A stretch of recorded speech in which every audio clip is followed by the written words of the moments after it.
오늘 설교 제목이 빈 무덤인데 부활절 설교 제목으로 많이 쓰이는 것 중에 하나일 것입니다. 세상에 많은 업적을 남긴 위인들이 많이 있지만 사람들은 그들의 무덤을 찾아 그들의 공적을 기리고 있습니다. 그러나 예수님의 경우는 다릅니다. 물론 지금도 예루살렘의 골고다 자리에 세워진 성묘 교회에 가면 예수님의 무덤이 있지만 그러나 그 무덤은 빈 무덤입니다. 누군가 예수의 시신을 가져가서 빈 무덤이 된 것이 아니라 또 가면을 써서 빈 무덤이 아니라 완전히 죽으시고 장사 지낸 예수님이셨지만 부활하셨기 때문에 빈 무덤이 된 것입니다. 이보다 더 확실한 부활의 증거가 과연 어디 있겠습니까? 예수님의 빈 무덤을 통해서 하나님이 우리에게 주시는 부활의 메시지를 새겨 들으시고 여러분도 예수님의 제자들과 초대교회 성도들처럼 부활의 증인으로 이 땅을 살아가시기를 주의 이름으로 축원합니다. 우선 골고다 옆에 빈 무덤이 있었던 것을 여러분 기억하십시오. 예수님이 처형당하신 골고다와 그 장사된 무덤은 가까운 거리에 있었습니다. 예수님이 십자가의 죽임을 당하고 내려진 후 바로 옆에 있던 아레마대 사람 요셉의 아직 아무도 사용하지 않은 무덤에 예수님을 장사 지냈습니다.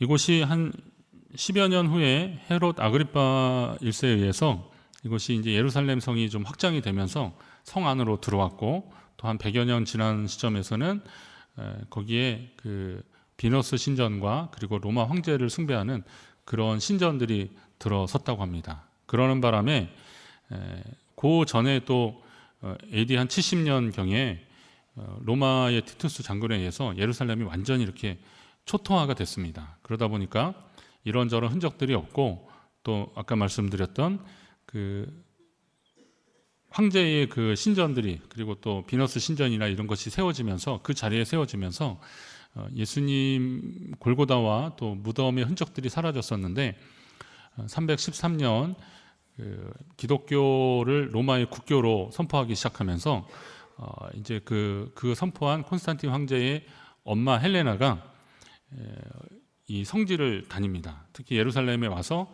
예수님이 다니셨던 것을 보면서 그때의 기억을 근거로 해서 하나하나 이제 기념 교회를 세우고 또 기념할 만한 곳을 계속 만들어 나가는데 그것이 이제 요즘 성지순례의 유래가 되고 또 장소가 되기도 하고 그렇습니다. 어떤 사람들은 그게 뭐 진짜 그거겠느냐라고 말하는 사람도 있고 또 그걸 꼭 거기를 가야 뭐 되는 거냐 이렇게 말하는 분들도 있지만 그게 적어도 한 320년, 20몇 년 요 시점이기 때문에 그러면 그 당시의 기록들을 가지고 있고 또 그 증언을 하는 사람들이 그 기억이 있는 어릴 적에 여기가 어떤 곳이었다라고 하는 그런 기억이 있는 사람들의 그 증언에 의해서 예수님의 행적들이 하나씩 이렇게 드러나고 또 기념하고 그러는 겁니다. 오늘날에도 그래서 이 빈 무덤, 이 골고다 언덕 옆에 있는 이 빈 무덤이 많은 순례객들에 의해서 성지 순례객들에 의해서 예수님의 부활을 확인하는 그런 복된 장소로 사용되고 있음을 오늘 우리는 알아야 됩니다. 그러면 부활 아침에 우리가 기억해야 될 것이 있습니다. 예수님이 죽으시고 장사 지낸 그 자리가 부활의 장소가 되었다는 겁니다. 이런 일은 예수님의 생애 가운데도 있었는데 베다니 나사로가 죽었을 때 예수님이 슬퍼하시면서 나사로의 무덤 앞에 갔습니다. 그리고 나사로야 나오너라 했습니다. 나사로가 어디서 나왔어요? 무덤에서 나왔습니다. 무덤에서. 뭐 다른 데 가서 나온 게 아니라 나사로가 무덤에서 나왔다는 겁니다. 그렇다면 이건 무엇을 말하는 겁니까? 잠언 24장 16절에 보니까 의인은 7번 넘어져도 다시 일어날 것이라 그랬습니다. 잠언 24장에서 그렇게 말합니다. 의인은 7번 넘어져도 다시 일어난다 그랬습니다. 그러면 넘어진 그 자리가 다시 일어나는 자리가 된다는 사실도 기억하시기 바랍니다. 죽으셨던 자리가 그리고 무덤이 되었던 그 자리가 예수님 부활의 현장이 되었듯이 오늘 우리가 넘어졌던 그 자리가 다시 회복의 자리, 일어나는 자리가 된다는 거예요. 여러분이 넘어진 그 자리에서 하나님의 은혜를 경험하며 다시 회복하는 그런 역사가 있기를 주의 이름으로 축원합니다. 다른 곳에서 회복되는 경우도 물론 있겠죠. 그런데 넘어진 그 자리에 하나님의 은혜로 다시금 일어나십시오. 그것이 하나님이 우리에게 주시는 은혜와 복이고 그리고 부활의 메시지입니다. 부활의 소망과 회복의 은혜, 여러분이 넘어진 그 자리에서 다시금 경험하기를 주의 이름으로 축원합니다. 부활은 또 죄와 사망에 대한 승리의 서곡입니다. 오페라나 교향곡 또는 연극이 공연되기 전에, 막이 본격적으로 올라가기 전에 오케스트라가 이렇게 연주를 하는데 그것을 서곡이라고 합니다. 관객들은 그 곡을 들으면서 본 공연이 어떻게 진행될지를 이렇게 상상하고 또 감상을 하는 거죠. 어떤 거는 좀 이렇게 장엄하게 들어가기도 하고, 어떤 곡들은 좀 이렇게 가볍게 들어가면서 서곡이 시작이 됩니다. 나중에는 그 서곡 그 자체를 그냥 아예 작곡을 하는 그런 경우도 있는데, 대부분은 이 서곡을 통해서 본곡을 어느 정도 이렇게 좀 상상하게 되고 그렇습니다. 자, 그러면 이건 뭐냐? 예수님의 부활이 우리 인생 가운데 하나님이 허락하시는 죄와 사망에 대한 승리의 서곡이라는 거죠. 최종적인 승리의 서곡이 바로 이 부활의 사건을 통해서 하나님이 우리에게 허락하셨다는 겁니다. 창세기 3장에 보면 인간이 타락을 하잖아요. 그래서 그들이 쫓겨나요. 에덴에서 쫓겨나는데 하나님이 그를 그냥 내치지 않으시고 그들에게 가죽옷을 입혀주시더라고요. 이 가죽옷에 대한 여러 가지 의미가 있는데요. 이 가죽옷은 그냥 얻어지는 것이 아닙니다. 요즘 같으면 뭐 인조 가죽도 나오고 그러지만 예전에 가죽이야 뭐겠어요?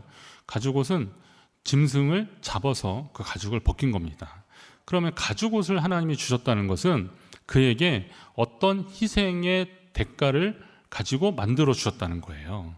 이게 하나님의 은혜의 힌트더라고요. 보니까 하나님이 우리를 사랑하시는 힌트더라고요. 에덴에서 쫓아내시지만, 하나님의 공의에 의해서 에덴을 쫓아내시지만 그냥 내치지 않으시고 그들을 보호할 수 있는 가죽옷을 입혀주시는 하나님의 은혜와 사랑, 여기에서 우리는 하나님이 어떤 분이신지를 좀 알 수 있습니다. 그런 은혜와 사랑을 입었음에도 불구하고 사람들은 하나님과 같아지려고 교만하며, 그리고 평지에 높은 탑을 쌓아서 하나님께 가려고 합니다. 결국 하나님의 진노로 그들이 땅에서 다 흩어졌는데, 그리고 하나님이 잠깐 쉬셨다가 어떻게 하셔요? 또 아브라함이라고 한 사람을 부르시고 그로 하여금 큰 민족을 이루어서 세계 모든 열방을 향한 하나님의 구원을 이루기를 원하십니다. 그렇게 불려진 민족이 바로 이스라엘입니다. 출애굽기에 그 백성이 압제당하고 그리고 괴로움당할 때 하나님이 그를 부르셔서 그들에게 약속을 하고 계십니다. 출애굽기 19장에 너희가 내 말을 잘 듣고 내 언약을 지키면 너희는 모든 민족 중에서 내 소유가 되겠고 너희가 내게 대하여 제사장 나라 되고 거룩한 백성이 되게 하리라. 내 말을 잘 듣고 지키면 모든 민족 중에서 내 소유가 되게 하겠고, 그리고 내게 대하여 제사장 나라 거룩한 백성이 되게 하겠다. 이것이 하나님이 이스라엘 백성들에게 주신 큰 축복이고 약속입니다. 이스라엘 백성들은 그 약속만 가지고도 이 땅 가운데 얼마나 큰 하나님의 선택을 받은 백성입니까? 얼마나 귀한 백성입니까? 그런데 나중에 어떻게 됐어요? 하나님보다 세상의 것들을 더 찾기 시작했습니다. 다른 신을 섬겼어요. 우상을 섬겼습니다. 그리고 또 하나님을 거부했고 말씀대로 살지 않았습니다. 결국은 어떻게 됐습니까? 예레미야 선지자를 통해서 하나님이 그들을 심판하신 이유에 대해서 말씀하고 있습니다. 예레미야 16장에 보면 너희 조상들이 나를 버리고 다른 신들을 따라 그들을 섬기며 그들에게 절하고 나를 버려 내 율법을 지키지 아니었기에 내가 너희들에게 이런 심판이 내려질 수밖에 없다라고 하나님 말씀하고 계십니다. 하나님 섬기라고, 하나님 백성으로 살라고 계명을 주셨는데 그 기회를 차버리고 말았다는 겁니다. 멸망해서 포로로 붙잡혀 갔는데 거기에서 이제 다시 하나님을 귀히 여긴 줄 알았죠. 하나님이 귀한 분인 줄 알았죠. 그래서 회당을 중심으로 그들이 율법을, 하나님의 계명을 다시 쓰고 읽고 사람들에게 가르치기 시작했습니다. 서기관 바리새인은 바로 그렇게 생겨진 사람들입니다. 하나님의 말씀을 바로 지키려고 노력했던 사람들인데, 그런데 이것도 시간이 지나니까 예수님 때 오니까 어떻게 됐어요? 하나님이 주신 말씀을 가지고 자기 의로움을 강조하거나 다른 사람을 정죄하는 데 썼지 하나님 말씀대로 살려고 노력하지 않았다는 겁니다. 사도 바울의 표현대로 하면 죄 때문에 결국은 그들이 죄 있는 것을 드러나는, 그러니까 율법으로 인해서 그들의 죄가 드러나는 역할을 하게 됐는데 결국은 율법 앞에 온전한 사람이 하나도 없다는 것이죠. 하나님이 그들을 사랑하셔서 그들이 그 말을 잘 지켜 행하면서 하나님 백성으로 살기를 율법을 주셨는데, 계명을 주셨는데 그들은 오히려 그것 가지고 자기 의로움 강조하고 이것 가지고 다른 사람 지적질하면서 정죄하면서 하나님의 뜻을 행하지 못한 거예요. 여기에 어떻게 구원이 있을 수 있겠습니까? 하나님께서 그래서 결국 그들에게 주신 것이 뭐예요? 예수 그리스도를 통한 구원인 겁니다. 누구든지 예수 그리스도를 주로 고백하면, 그리고 예수님이 나의 죄를 위해서 십자가에 달려 돌아가셨다는 것을, 이 대속의 죽음을 인정하면 하나님께서 구원하셔서 자녀 삼아 주시겠다. 이게 복음입니다. 여러분이 이 복음으로 하나님의 자녀된 줄을 믿으시기 바랍니다. 예수 그리스도를 영접한다는 것은 예수님의 탄생과 예수님의 고난, 죽음, 그 죽음이 어떤 의미가 있는 건지를 알고, 그리고 그분의 부활과 그리고 그분의 승천과 다시 오실 주님에 대한 약속들, 이것을 다 믿는 것이 그 예수를 믿는 겁니다. 예수를 믿는다는 것은 단순한 지식의 축적이 아닙니다. 어떤 몰랐던 사건들을 알아서 무릎을 탁 치는 정도가 아니라 내 인생의 전부가 바뀌고 방향이 바뀌는 것이 예수를 믿는 일들입니다. 오늘 하나님께서 부활하신 예수님을 통해서 우리에게 주신 약속을 믿고 주님 앞에 나아가시기를 간절히 바랍니다. 부활의 믿음은 또 뭐냐? 생명 존중에 하나님의 마음이다라는 겁니다. 저는 지난 한 주간이 고난 주간이기도 하고 그래서 하나님께 더 가까이 가려고 노력을 했는데, 근데 그 주간에 또 하필 그 세월호 참사 5주기가 있었잖아요. 그래서 좀 마음이 좀 불편했습니다. 그날의 안타까운 기억 때문에 마음이 좀 무거웠는데, 그런데 또 뉴스를 보니까 진주라고 하는 도시에서 아주 방화에 이은 살인 사건이 일어났더라고요. 그것도 내용을 보면 정말 그냥 어처구니가 없는 사건이에요. 이게 보니까 뭐 자기가 무슨 좀 억울한 일이 있었다고 그거를 뭐 여기저기 진정을 해도 안 되고, 그러니까 홧김에 그냥 이웃들한테 화풀이를 한 건데, 불을 내고 그리고 화재를 피해서 도망가는, 이제 피하는 사람들, 대피하는 사람들을 상대로 아주 무차별 살인을 한 거예요. 예. 그것도 어린아이, 노약자, 힘없는 사람들, 이런 사람들한테 칼부림을 해서 5명이 죽었고, 그리고 또 화상이나 이렇게 다친 사람들이 한 15명이 된다는 거예요. 제가 그 진주를 몇 번 가봤는데 여기가 참 예쁜 도시거든요. 그리고 또 진주하면 그 논계 촉성루 있잖아요. 그 진주 그 남강에 유등 축제하고 그러면요, 많은 관광객들이 오고 좀 많은 추억이 있는 그런 도시예요. 그런데 이런 도시에 그런 사건이 일어났다는 게 참 어처구니가 없고, 그리고 사람의 생명에 대해서 너무 우리가 쉽게 생각하는 것이 아닐까, 그런 마음이 들었습니다. 2017년도 우리나라에서 스스로 목숨을 끊은 사람이 12,463명이라고 합니다. 인구 10만 명당 이게 24.3명이 되는 거예요. 이제 유엔 통계 그 법칙에 보면 이제 10만 명당 몇 명 이렇게 하는 거예요. 이게 이제 나라마다 인원이 다르니까, 인구가 다르니까 24.3명이 스스로 목숨을 끊었습니다. 그나마 이 수치도요, 2017년에는 좀 낮아진 거래요. 그 이전에는 되게 높았어요. 가장 높았던 데가 언제냐면 2011년이었는데, 이때는 우리나라에서 15,906명이 스스로 목숨을 끊었는데, 이게 인구 10만 명당 31.3명. 이거 하루에 몇 명이냐면요, 43.6명이 자살을 했다는 거예요. 대한민국의 자살률이 아니나 다를까 OECD 국가 중에서 14년 1위를 했더라고요. 연속으로 1위를 했더라고요. 제가 이 통계 보면서 우리가 정말 어렵고 척박한 세상을 살고 있구나. 그리고 또 말씀을 준비하면서 우리 성도님들 보니까 누구든 자기를 사랑하지 않는 사람이 어디 있겠어요. 그런데도 그런 결정을 내리고 그런 극단적 선택을 하는 이런 사회가 얼마나 각박한 사회인가, 이런 생각이 들고, 또 이런 데서 살아내시는 여러분들이 참 대단하시다 생각이 듭니다. 여러분, 스스로 목숨을 끊은 사람들, 그분들이 생명을 소중히 여기지 않았다는 얘기가 아니에요. 그 가족들이 당할 고통이나 어려움들은 우리가 다 표현할 수 없을 겁니다. 그런데 우리가 한 번 더 알아야 됩니다. 우리가 이 사회가 우리가 생명을 좀 더 소중히 여기는 그런 사회가 되었으면 좋겠다는 겁니다. 인구가 많은 동네에 재해가 일어났을 때 그들의 생명을 너무 가볍게 여기는 댓글들 보면서 참 마음이 아프더라고요. 아예 뭐 그 동네 사람도 많은데 뭐 그렇게 몇 명 죽은 거 가지고 티나 나겠냐, 이런 댓글들을 쓰고 있어요. 이게 국가 간의 어떤 갈등의 요인으로 나타날지도 모르면서 그렇게 막 쓰고 있어요. 아니, 그러면 세상의 인구가 70억이 넘어도 당사자들에게는 한 번뿐인 생명이고 한 번뿐인 인생인데, 얼마나 소중한 인생들인데 우리는 왜 이 생명에 대한 소중함을 계속 유지하며 간직하며 살 수 없을 것인가? 여러분, 여러분의 생명은 소중합니다. 여러분의 생명은 어느 것으로도 바꿀 수 없습니다. 왜 그렇습니까? 우리의 생명과 우리의 삶은 하나님이 허락하신 것이기 때문에 그렇습니다. 하나님이 우리에게 주셨습니다. 아무리 힘들어도 살아내십시오. 하나님이 여러분을 사랑하셔서 당신의 아들의 생명을 내어주시기까지 여러분의 생명을 사랑하셨는데 우리 이 생명 붙잡아야 됩니다.